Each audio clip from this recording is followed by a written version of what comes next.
আজকে দেখাবো টুথ আর নন টুথের ব্যবহার এবং এগুলি প্রত্যেকটা পার্ট নেই দেখাবো। আগে প্রথমে বলি টুথ আর নন টুথ কেন বলা হয়। এটা দেখো আগে, এই জায়গাটায় একটা ফিক্সড দাঁত দাঁত মতন থাকে, একে বলা হয় টুথ। আর এর এটা নেই, এই জায়গাটা এটা নেই, তাই এর নাম হলো নন টুথ। ভালো করে দেখো, এটাই কিন্তু ফিক্সড, কিছু নেই এখানে, এখানটায় আছে। এটা খুব দাঁত মতন আছে, এগুলো টিস্যু হোল্ড করতে সুবিধা হয়, টিস্যু হোল্ডের জন্য সুবিধা হয়। তখন কাছ থেকে দেখাচ্ছি। আজকে এর প্রত্যেকটা পার্টের নাম বলে দেবো। এই যে পার্টটা, যে ভালো করে দেখো, এই যে পার্টটা, এটাকে বলা হয় ফিক্সড হিঞ্জ। এই পার্টটার নাম হলো ফিক্সড হিঞ্জ।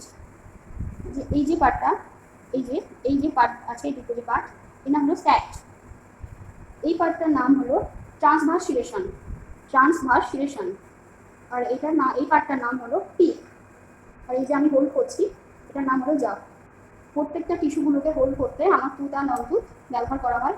এনি অপারেশনের ক্ষেত্রে টুথ আর নন টুথের ব্যবহার করা হয়।